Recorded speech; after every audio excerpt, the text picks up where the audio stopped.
Hi, everyone. Welcome to the latest edition of the NAAFA webinar series. I'm Tigress Osborne. I am the Chair and Director of Community Outreach for the National Association to Advance Fat Acceptance, otherwise known as NAAFA. We welcome you to our webinar series, and we're going to get started just a minute with our special guest, Dr. Cat Pausé. Before we do that, for those of you who are new, I'm just going to tell you a little bit about NAAFA and some special things that we have coming up. NAAFA is a 52-year-old fat rights organization working through advocacy, education, and support to enhance the lives of fat people. We primarily do our work in the United States, but we are working on building relationships and supporting fat activists all over the world. And we are very excited to have Dr. Cat Pausé here from New Zealand today, and I'll let her tell you a little bit more about her work down there. If this is your first NAAFA webinar, this is part 2 of a 3-part series on the effects of the pandemic on fat people. You can see the first part on our YouTube channel at NAAFA Official, and the third part will be coming up April 24th, and that part will focus on activism in support of getting fat people fair care guidelines and vaccine access, and it will feature folks from the No Body is Disposable Coalition. You can always find information about our NAAFA webinars on our website at naafa.org, and the webinars are under the Learning tab. We also have a very exciting month planned for the month of May. For the first time ever, we'll be celebrating Fat Liberation Month, and we'll be celebrating all month long with a variety of extra webinars, other fun educational opportunities, and fun events. So stay tuned, follow us on your social media. On most social media platforms, we are NAAFA Official with no spaces. And on Facebook, we are facebook.org/equality at every size. With no further ado, I want to go ahead and get us started today with our special guest. I am super excited to welcome Cat Pausé, PhD, who is a PhD and a fat studies scholar at Massey University in New Zealand. She is the lead editor of Queering Fat Embodiment and the International Handbook of Fat Studies, and has coordinated 3 international conferences: Fat Studies Reflective Intersections in 2012, Fat Studies Identity, Agency, and Embodiment in 2016, and Fat Studies Past, Present, Futures in 2020. Her research is focused on the effects of fat stigma on health and well-being of fat individuals, and how fat activists resist the fat apocalypse. I want to talk about that term, Cat. She has called for a new fat ethic, acknowledging the role science has played in the oppression of fat people and ensuring that research around fatness centers fat epistemology. Her work appears in scholarly journals including Fat Studies, Journal of Law, Medicine, and Ethics, Feminist Review, and Narrative Inquiries in Bioethics, as well as online in the Huffington Post, NPR, The Conversation, and her blog. Her fat positive radio show, Friend of Marilyn, has been showcasing fat studies scholarship and fat activism since 2001. Ladies and gentlemen, and friends of all gens, we are super excited to welcome Dr. Cat Pausé. Cat, so good to have you with us today. Oh, it's so lovely to be here, Tigress. Thank you. And thank you to NAAFA for organizing this opportunity and this entire webinar series. They've been fantastic. Thank you. So what we're going to focus on today is the problematization of fatness in government treatment of the pandemic and in media treatment of the pandemic. So first, can you talk about what you mean by problematization? Yeah, so for those of you who are familiar with the work of Foucault, you'll know problematization as a method of analysis where you ask questions about why was something said, when and where it was said, who is benefiting from said statement, who is being harmed by said statement. And so it's a common method in fat studies scholarship to explore how fat bodies and fat people are then positioned as problems or burdens on the larger society. So when we think about that in terms of the pandemic, let's go back to the very beginning of the pandemic. When did you first become aware that this coronavirus situation was beginning to spread? And then when did you first start thinking about what that had to do with you as a fat person and other fat people? Um, I actually had pretty strong awareness of COVID-19 pretty early into it starting. I had actually just was finishing up a master's of public health. And so it was kind of at the tail end of that around my student circle, we were sharing things about this new novel coronavirus in China. I think it became something that I was concerned about larger than just what was happening in one part of the world around the same time as many of us did. So last January/February, it was really early into seeing how, especially white Western governments were talking about coronavirus, that it became really clear that fat people were going to be once again kind of thrown under the bus in the situation rather than ensured that we had the proper care we might need. And we actually talked about the possibility of calling this webinar today throwing fat people under the bus, because you felt so strongly that that's exactly what the government was going to do in places like, as you said, all over the world. Um, what were the first signs? I mean, I think what you could find really easily was the things government officials were saying. You could see it in the ways that they were talking about it in online spaces and in their Right reports, and you could also see it just in the way that the media was reporting it. Um, I was quite dismayed to see how pandemic responses around the world, but especially in the white Western world, were pushing renewed energy into the moral panic that already exists around fatness, and positioning fat people again as subjects of blame and burdens on healthcare resources and community well-being during the time of COVID-19. And that's why my colleagues and I, Leslie Gray and George Parker, really early into it, so April, I think, of last year, we got together and said, let's write about this. This is happening. It's everywhere around us. Let's put a spotlight on the fact that fatness is being problematized in COVID-19.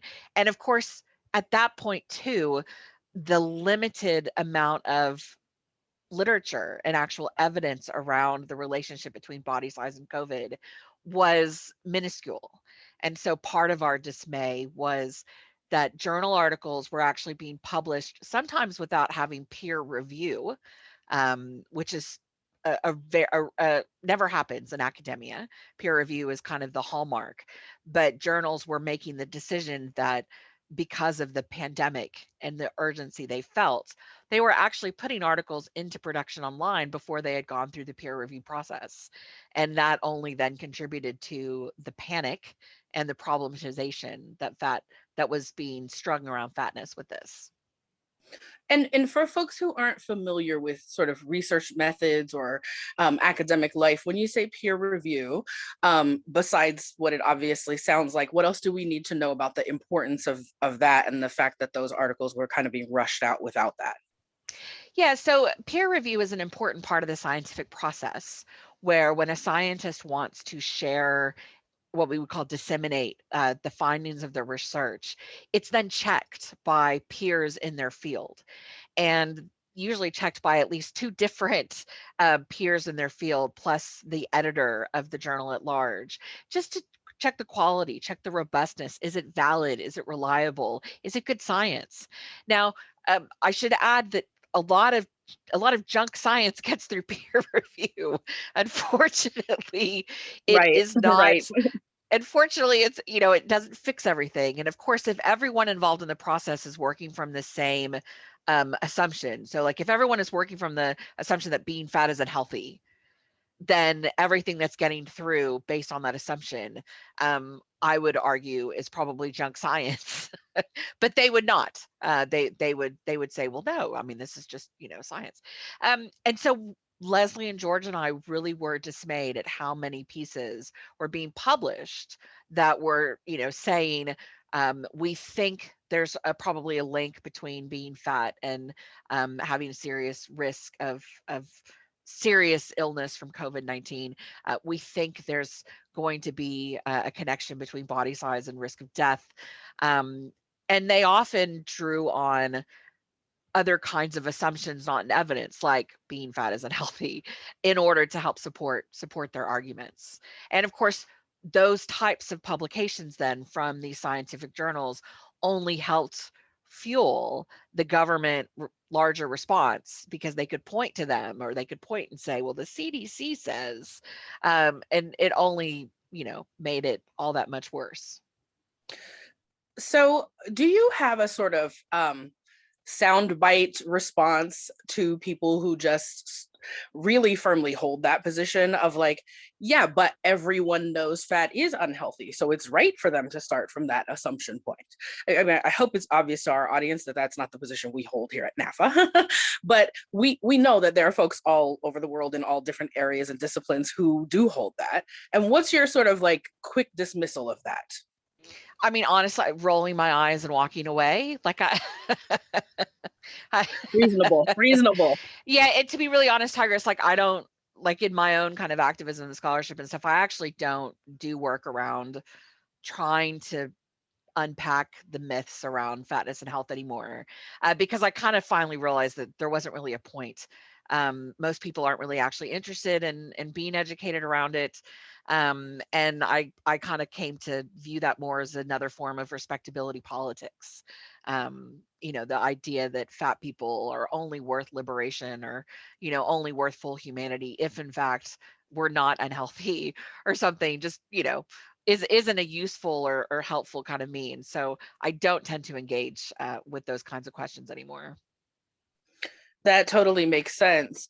I think that people were so freaked out about what they didn't know about coronavirus that they were looking for any information that sort of floated their way. And I think a lot of us are not as skilled at being able to look at the research and say, like, we might look at it with skepticism, but we're not as skilled at being able to take it apart. So walk us through a little bit of that, how you and your colleagues take that kind of research apart and then report back what is actually true. Yeah, well, I mean, I think the first kind of step is really just to kind of first ask, what are the assumptions kind of underpinning this? Um, so you could very easily kind of tell based on the first couple of sentences, usually in any given medical article around fatness, what assumptions they're making about the relationship between fat and health, and weight and mortality. Another good thing to always kind of look at is what other contributing factors they might have looked at, because quite often, um, they look at BMI, but then they don't actually consider anything else. They don't consider age, social class, kind of any of those things, which we all know are contributing factors. I think Reagan made a good point in the last webinar where she talked about the context of this is really important. Um, and context is rarely included, at least in like the sound bites. So last week on Twitter, for those of you that are Twitter people like me, there was actually quite a few people talking about how the CDC was reporting that 76% of people who were hospitalized for COVID-19 in the US were overweight or obese. And a lot of, people were like, why isn't this, like, we need to know this, and we need to know that it's really the fat people, at risk for this and everything. But what was never included in any of those discussions, or even the CDC report around that itself, is that approximately 75% of the population of the US are overweight and obese. So the fact that, the same percentage of people hospitalized for COVID are overweight and obese, that isn't actually news. That's a representative proportion of a population. To contrast that, about 80% of the people who've died from COVID are people over 65. People over 65 only make up about 16% of our population. So the context in which the data is being reported is always really important. I think the other thing to always kind of keep in mind, and this is something that Leslie and George and I did highlight in our article, is in order to be able to draw good inference, so to be able to say that one thing actually kind of connected to another, you have to be able to appreciate all of the other variables that might come into play. And you also have to make sure that you've had a long enough time period, a big enough scope to look at things. So taking a snapshot of, 1 day, 2 days, even 6 months, even the 2 years that many of us have been dealing with COVID-19, it's too short of a time. And we can actually see the evidence of how that goes wrong with the H1N1. So in the late 2000s, there were quite a lot of studies that were published about H1N1 and how fat people were more likely to die from H1N1. And that was reported out, that was taken as common truth. Everybody nodded along. Well, of course, being fat is bad and unhealthy, so of course they're more likely to die.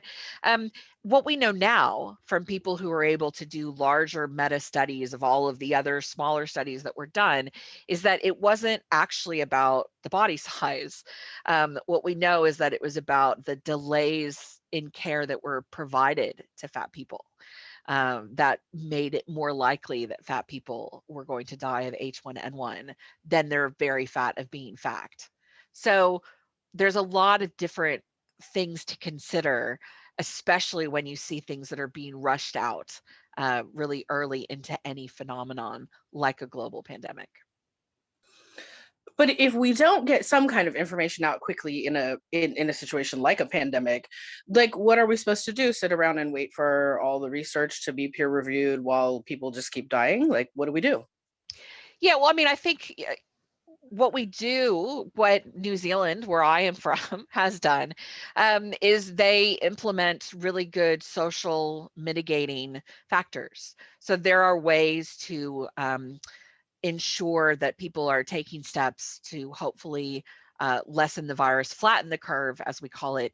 And unfortunately, many white Western countries have chosen not to do that. They've never chosen to do that. The US still isn't actually choosing to do that. Y'all are trying to vaccinate your way out of this, which isn't actually possible, which makes me incredibly sad because I would like to be able to come home someday and see my family. And that's not likely anytime soon. So I think what matters in time of a pandemic is, both about social mitigation for risk, which is for everyone, regardless of your body size, your age, the things that we all can and should be doing. And then it's also ensuring that the people who are most vulnerable for whatever factor, be that age, social class, chronic illness, are provided with the needs and the care that they met. What we have seen, though, is that in times of disaster, whether they be pandemics for illness, or things like hurricanes and earthquakes, is that governments are rarely prepared to attend to the safety and security of fat people during those times. And so that's a failure on the government, not on fat people. And I know next week you've got groups that will be talking about how fat activist communities have had to be the ones to come in and provide the support and the resources that fat people need during this time of COVID-19 because the government has simply abdicated their responsibility. So, when you said that part of the government's responsibility is to take care of the most vulnerable people, are we part of that as fat people just on the basis of being fat, or is that also a misconception that's based around all of this sort of faulty and rushed science? So I would place us as in that most vulnerable, not for our fatness, but because of the oppression that we experience for our fatness. And the fact that many fat people, and might even say most fat people, have not had access to quality health care across their entire lives. So I would put us in that most vulnerable, but not for the reasons that most people would. What kind of protections would you advocate for specifically for fat people? I think it, like, if we look at specifically for COVID-19, I think it runs it there's a wide range of things that we could talk about, and that George and Leslie and I do talk about in our article. Everything from ensuring that PPE is appropriately sized for fat bodies. So whether that's for fat bodies who are working on the front lines as nurses and teachers and in grocery stores and drive-throughs, ensuring that they've got PPE that actually fits their bodies, would be kind of, one of the really basic things that we would expect to be able to happen, all the way to ensuring that fat people have access to ethical, evidence-based healthcare, which of course we don't have even when it's not a pandemic. And so, uh, unfortunately, the likelihood that we get that during a pandemic is small. And then, of course, ensuring that fat people and other vulnerable groups are not then triaged out of any kind of care when resources become limited. And we saw that in places all over the world, and especially, as you said, in the white Western world, that there were these sort of ideas of like, they're probably going to die anyway, and maybe it's their fault anyway, so shrug. And did you see did you see people within the system pushing back about that? Again, we're going to talk to some folks next time who pushed back from outside of the system. Did you see evidence when you started researching these things of people inside the system getting it, or were you and your colleagues sort of like the lone voices in the wind raising these questions? Yeah, no, I mean, I think there always are people within the systems and the structures that are oppressing people who are raising concerns about that oppression. But, they're usually not the ones in the positions of power. They're usually not the ones who are able, to kind of make things happen. And I would definitely say that the rhetoric around this um, has continued. So, I mean, my colleagues and I, we did this, excuse me, we were doing this work in the New Zealand winter of last year. So that was May, June, and July, and then sent the paper off to an international journal of risk and disaster because we wanted it to be in front of scholars who do work around risk and disaster because we thought this is a group of people who need to understand this. And so that was quite a while ago. And it was only just a month or so ago that the Work and Pension Secretary of the UK, Therese Coffey, she was on Good Morning Britain and blamed the high death toll of COVID-19 in Britain on the fact that Britons were too old and too fat. So it was a problem when the pandemic started. It's unfortunately continuing to be a problem where governments who are basically being called out for being underprepared and not being willing to take the steps that need to be taken to protect their people they're on the defensive about their lack of pandemic preparedness and the poor ways that they're responding to the patterns of health disparity that have been illuminated further by COVID-19. So they're quick to throw fat people under the bus and be like, it's not we didn't fail you. Fat people are the problem. Yeah, it's been such a successful technique in terms of scapegoating fat people, especially in medicine, for so long that it's almost laughably predictable, except of course it's not funny because it has dire consequences. What are some of the consequences? Fat people die. I mean, fat people die. Fat people, yeah. So I mean, like Emmett Everest was a fat person who was left behind to die at Memorial Medical Center during Hurricane Katrina in 2005. Specifically around with COVID, Lauren Rowello wrote a piece, I think for Medium, where she talked about how she was denied a course of steroids to treat her COVID-19 because the provider worried that it would lead to weight gain. And she was and Lauren was already fat. And so the provider wouldn't give her the prescription. Luckily for Lauren, she found another provider who would. And that course of steroids helped her recover from COVID. But, the reality is that, when fat people are scapegoated and not provided the resources that we need, we die. And we die, and then and that becomes part of the tautology.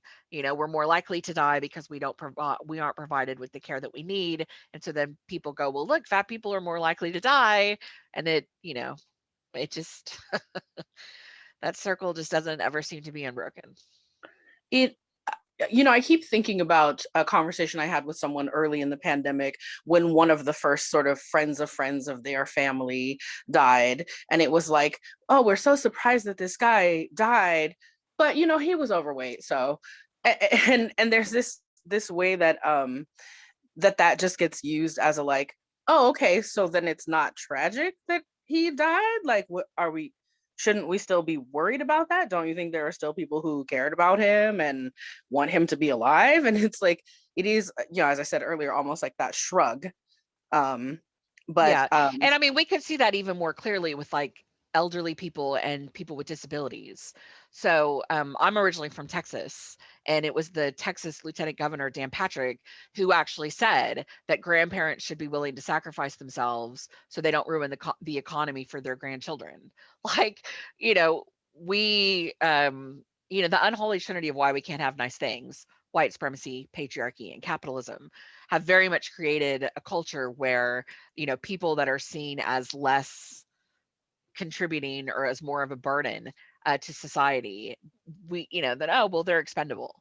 And so that's, of course, fat people, old people, anyone with a disability, anyone with a chronic illness, poor people. um it's and yeah, the result is that fat people die.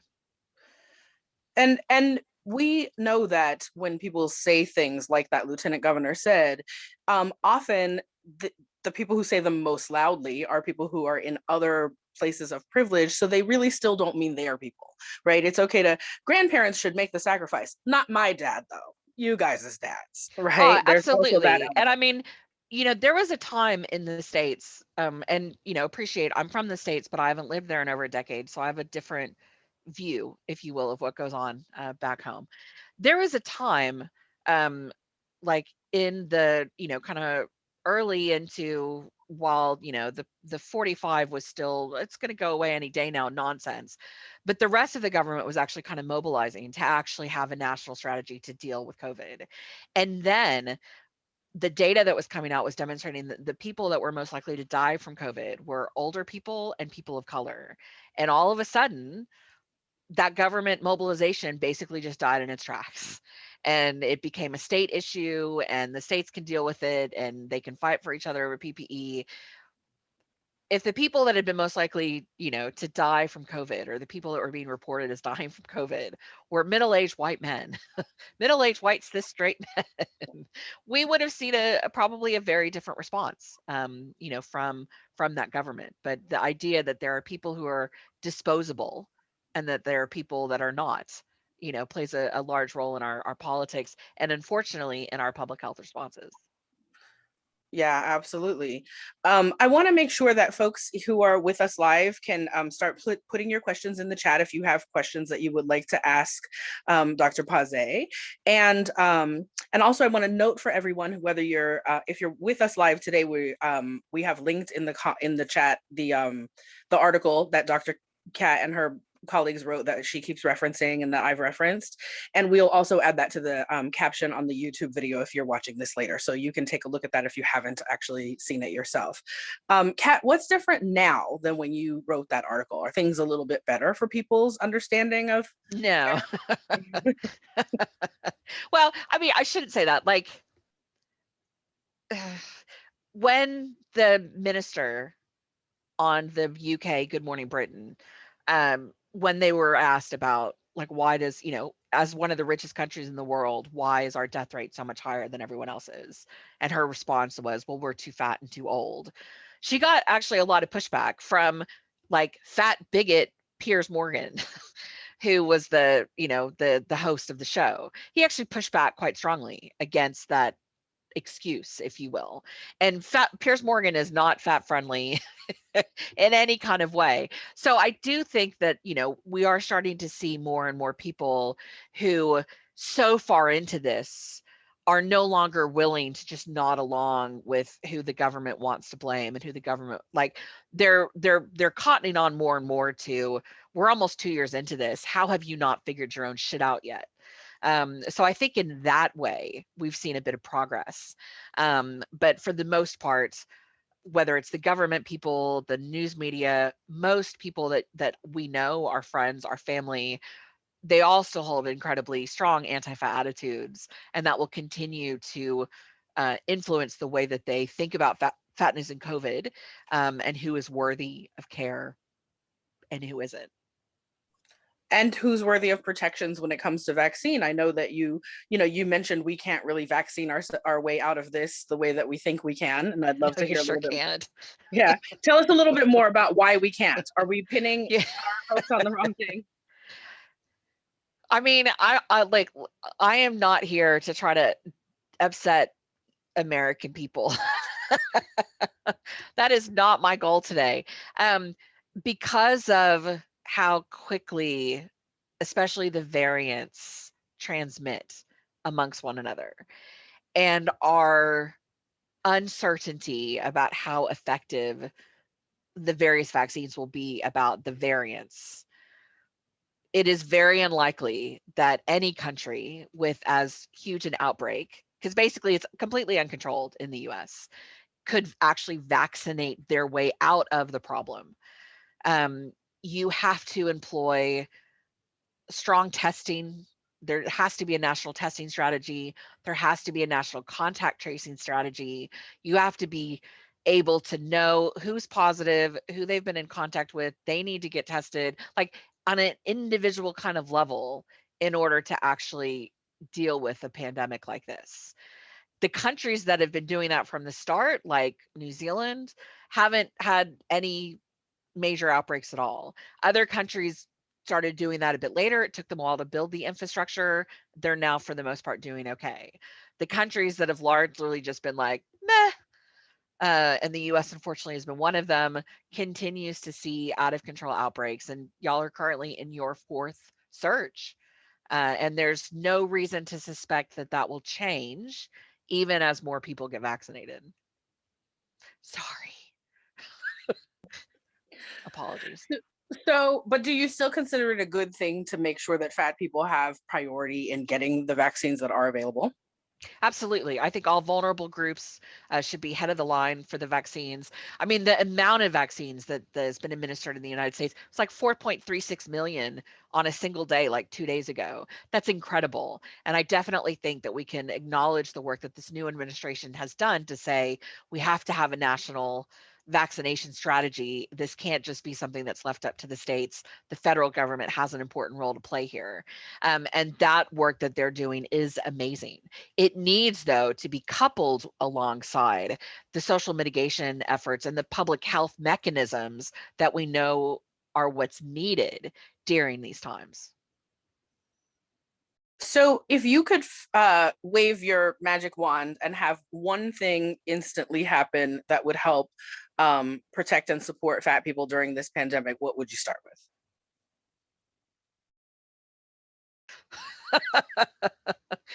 I mean, that question, Tigress, like, if it's a magic wand and I can do whatever I want, then I would automatically like wave away all anti-fat attitudes ever. And Right. so then fat Okay. people would fat people would get ethical, evidence-based. Yes. Listen, I think that the groups that you're going to have on next week, they're going to talk about the work that fat activist groups have done to provide the support and whatnot that the governments haven't done. If I was going to wave a wand that was about COVID-19 specifically and fatness and like what would Yes. help in the United States the most, I would wave a wand that your entire country would lock down for 6 weeks. If y'all all locked down for 6 weeks, and that would have to include the government coming to play to pay people to stay home and to ensure that the people who are in essential roles that had to keep going did so with appropriate conditions and PPE and all of those types of things, that would make the kind of difference that they're hoping is going to be made by achieving herd immunity with the vaccination efforts. So that would be a more practical thing. Y'all could all do it. You could shut down for 6 weeks. There's little political want and there's no political courage to do it, but you could. Other places have, other places did. Other places continue to do so as needed. Yeah, and we could have, and then we wouldn't be in some of the mess that we're in And you now. still could now. I mean, that's the thing. Like, Yeah. y'all, every single day in the United States, y'all are 6 weeks away from actually having this handled. and you just every day choose not to. And like jogging, like obviously this isn't your choice and my choice and each individual. I'm not trying to in any way like shape this as an individual kind of thing. As a country, though, the United States is 6 weeks away on any day from having this under control, and the government doesn't have the political courage to do it. And of course, in the scenario that I gave you, because it's a magic wand, if we go into that kind of lockdown for 6 weeks to try to get rid of this, all the fat people are not scapegoated as the reason why we had to go into the lockdown. But in the real world, we know that it's not just the actual the sort of strain on the medical industry, things that people imagine are the fault of fat people. It's also all of it, right? Like the economy being bad, it's our fault. The I the mean, fact that people had to yeah, stay home, it's the fact that thin people are gaining 15 pounds while they're at home. Like everything is somehow we our make we make very large targets because fault. I love me a good fat pun for all the world ills, from terrorism to global warming to the health system being overburdened during COVID-19. All of these things will always be blamed on fat people and on poor people and on people with disabilities and on uh, like, because these are the groups that our collective we have chosen to scapegoat, have chosen to problematize, have chosen as the others who are disposable, who are less than, and who don't deserve the full humanity that everyone else gets. And how does that continue to affect us even after the pandemic is over? Like, say that magic thing that we set up there just a few minutes ago worked, and we went into 6 weeks, and then it was done. What is the lingering effect of the attitudes that we saw at the beginning of the pandemic and that we're still seeing now that scapegoat fat people? Well, I mean, it just continues. And so if the concern isn't the concern around the healthcare system being overburdened because of COVID, then it's a concern about the cost of healthcare, which, many people are going to blame on fat people.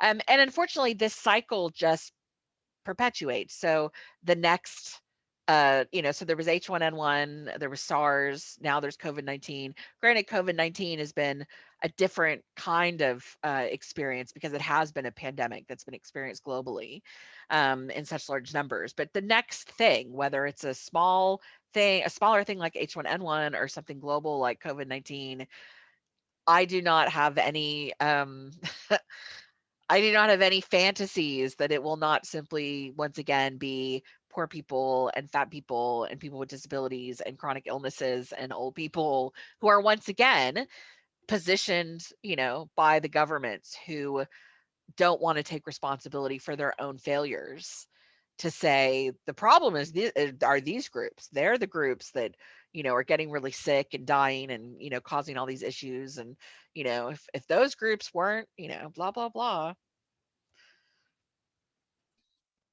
What can we be doing about this? What should we be like? I'm an individual fat person with no big like I'm not NAAFA, I'm just individual fat tigress. What could I do about this? Yeah, I mean, I think your groups next week will probably talk quite a bit about ways that fat people can help themselves. I would say from a public health perspective, when something like this is kind of on the horizon, having a preparedness plan is really important. And that's something actually that works at all of the levels of the system. So organizations should have one, government should have one, families should have one, individuals should have one. So I know that lots of people, based on the work of like Fat Rose and Nobody is Disposable, I know lots of fat people that put together their individual preparedness plan for COVID-19 about, how they were going to handle it, who to contact, like what to do in various cases. And that's incredibly important. And those types of things are best to have before you need them. So, I would recommend, to everyone, I appreciate that right now for so many of us, like we're not in the right headspaces to kind of think about like the next time. And so maybe it's once we really are on the other side of this, to ensure that every fat individual has an individual pandemic preparedness plan in place. And so, the idea of those plans is that when something happens, you don't have to think about what to do because you've already done that work. And so you just follow the plan that you've put out for yourself. Looks like we've got a question from Jessica. Do we want to answer Yes. Jessica's question? Yes, we do. And Jessica, I'm going to read your question so everyone who's watching at home and won't get to see the chat can hear it. What can be done or is being done to ensure that medical research conducted and released under emergency circumstances like this does not start from a place of anti-fat bias amongst all the other biases it may start with? What can be done to get both better quality research and better quality reporting, interpretation, and implementation? Yeah, I mean, I think it's hard sometimes to not get overwhelmed by the bullshit. I think that it is important for the activists and the scholars who have the energy, the desire, the spoons, if you will, to call out when work that's being reported is being reported wrong, because that often happens all the time too, or is problematic because it's, faulty assumptions, poor methodology, which is very common in research around fatness and health, the poor methodology. So I do think it's important that there are mechanisms in place, and largely it's individuals of us who squawk. Uh, and we squawk on our own parts of the internet. Sometimes we squawk back to the journal if it's an academic journal article. There was a piece that just came out, and of course I won't remember the details because this is being recorded. Um, in a UK journal that was about obesity and intelligence and IQ, and basically concluded that fat people are dumber than non-fat people. And it was just littered with methodological flaws. And so there was a group of scholars that wrote to the editor of that journal to say, how do you let trash like this get published? And I believe the journal ended up retracting the article. Their Wow. response to the editor made the editor take a second look at the article and the methodological flaws that they highlighted. And I believe that they did end up pulling it. Now, ideally, stuff like that wouldn't get published in the first place because there's always going to be those people that are going to remember that study that aren't going to know that it got pulled. And so that's now part of what they believe to be true about fatness. So, pushing back um, when we do see the negative things, especially when they're poorly done, is important. I think that there's a lot to be said around education that's needed. I mean, honestly, from like little kids, but especially within training in clinical situations. So, the education that is needed by anyone who's going to be a healthcare provider, a nurse, a doctor, going into medical research, whatever it is, around anti-fat attitudes and the role that they play in the care that is provided to fat people. I think similar kinds of things need to be in, all other kinds of educational spaces, alongside when we're talking about issues around gender and ethnicity and disability. We need to also be talking about issues about size. Because for many people, they don't even kind of recognize it as something they need to be thinking about. So I think that a lot of it can help with the start of education. And part of the challenge is that kind of anti-fatness has been so internalized by so many of us that when you say a lot of people don't even realize we need that education, that includes some of us, right? Like that includes fat people, who don't question the headline that's about how fat people are all wrong or whatever. What would you say to somebody who's brand new to this, brand new to fat activism or thinking more critically about how we analyze this stuff? Like, what, where do I dig in if I'm new to this? Yeah, I mean, the first thing I would say is welcome. Um, we're very happy to have you. I think that we all grow up in a fat hating world. And so we all internalize that. And so we know from the literature that fat people are just as likely as non-fat people to hold anti-fat attitudes. So just because someone is fat does not mean, that they have any kind of fat politic. And that's something for us to remember. And that's actually where the name of my show came from, is I wanted a phrase like kind of, are you a friend of Dorothy, that I could use with other fat people? Because I found that most of the fat people I was encountering were quite offended by my fat politic, and that I thought they might want to come along with me on the journey of fat liberation. Um, so I think that for people that are new, I think what matters is, people kind of come into fat liberation and fat politics in different ways. Some people come in, through, the kind of soft, um, body positive, kind of watered down way, and then kind of build up into a more radical kind of fat politic. Personally, I came in through science. So for me, it was reading Paul Campus's book, The Diet Myth, in which he spends a lot of time taking apart the science around, the things that we believe to be true around fatness and health. And that was probably the only thing actually that would have brought me in at the time that it brought me in, because as a scientist, that was the language that I spoke and the language that I understood. So I think that, people coming into the fat politic, there are such a great range of places and ways that they can educate themselves. There are books, and there are zines, and there are Instagram accounts, and there are podcasts, that, it's a really rich environment for people to be able to pick what speaks most to them, like where they can see themselves the most. And that's a really exciting thing, because when I started my show, which was in 2011, not 2001, Tigress, you accidentally said 2001. I was like, damn, look at my show going on for over 20 years. But when I did start my show over 10 years ago, there weren't a lot of other fat positive podcasts going at that time, or had ever been kind of before then. And now, like, I could easily name 20. So it's very exciting to see how many different spaces of fat political liberation work is going on around the world. And yeah, I think it's about kind of helping people connect in with the stuff that is going to be most meaningful for them. Tell us where to find you on social media. So, most of my stuff is under the moniker of Friend of Marilyn. So my blog is friendofmarilyn.com. My fat positive podcast called Friend of Marilyn.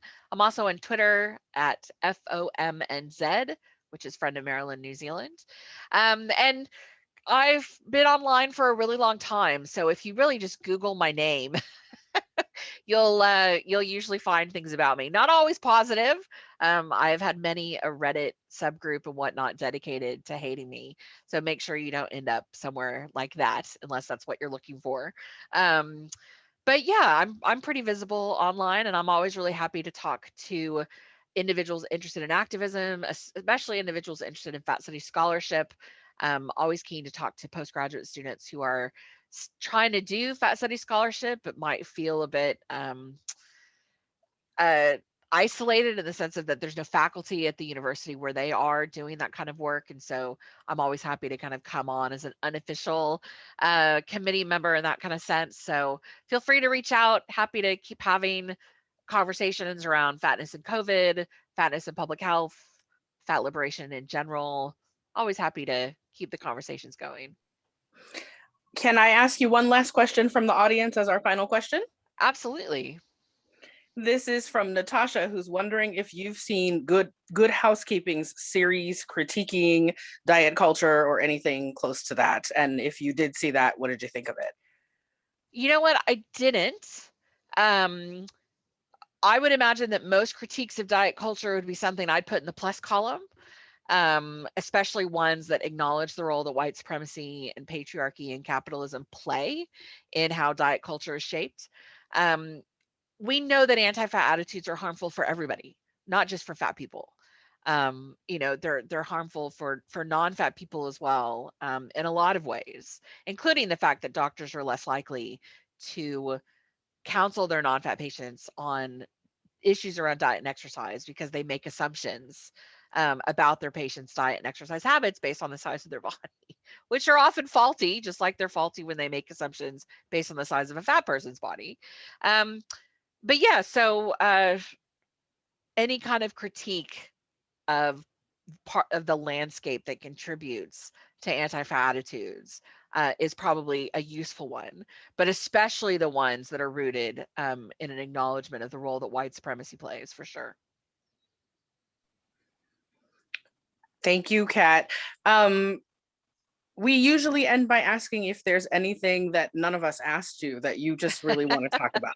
Of course, we want to hear about your other projects and what you have coming up, but specifically on this subject of COVID and fat lives. Is there anything we didn't ask you about that you just really think that the fat community needs to know?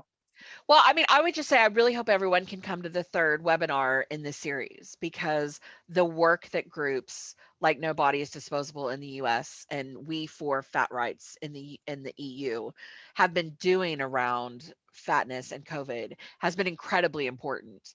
So I'm not going to talk about that because I know that that's what the next webinar is dedicated to. But I would say, as the thing that, you know, we didn't get to talk about that's super important, it'll be what you guys talk about next week. And I'm very excited. I don't think I'm able to join you live, but I will definitely watch it afterwards.